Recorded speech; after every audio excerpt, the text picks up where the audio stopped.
ওরে বাবা রে, কালা ঘর রে। এই চাষা, এটা কালা ঘোরাবি কেনে? ওটাই এসি চলছে, তুই চুপ কর তো। এ আবার কে রে? মুখে কলকেট মেখে শুয়ে আছে আর চোখে আবার শুষা কেনে? কে তো হবে না তো। এই ছুরা, ধর সুসা, যাতে চোখে দিয়ে আছে ওই খেলিলে হয়ে গেল নাকি? এইসব চাষাবাসী মানুষকে সেলুনে ঢোকায় কে? কিছু বোঝে না সোজে না। আমি সবই বুঝি, অতি যদি বুঝতেক না তাহলে মেয়ে ওই ছেলেটা চুল করতেক না।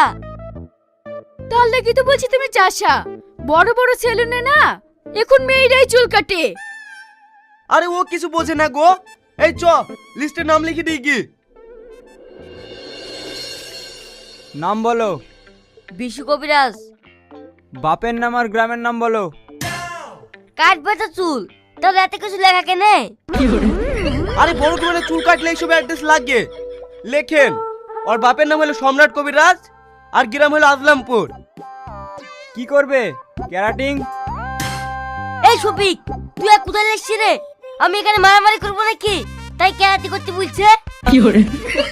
আরে আমি ক্যারাটি বলিনি, চুলের ক্যারাটিং বলেছি। তুমি স্পা করবা না স্ট্রেট করবা? এই শফিক, পাটো আমার স্টেটই আছে, পালি কিছু করতে হবে না। আমার চুল করালি কথা বল। ভাই, ও অত শত কিছু বোঝে না। ও চুল কাটবে, চুল কাটতে কটা লাগবে বলে দাও। ঠিক আছে, আগে 1000 টাকা জমা করতে বলো, চুল কাটাবো, আলাদা বিল হবে। এই শফিক, আমাদের পাড়া নিরঞ্জন নামে তো 20 টাকা চুল কেটে দেয়, এবার 1000 টাকা চাইছে যে। নিরঞ্জনের কাছে চুল কাটলে ভালোবাসা কেটে যায়, আর এইখানে চুল কাটলে ভালোবাসা বাড়ে। আমি দেখছি কত ভালোবাসে বাড়ে।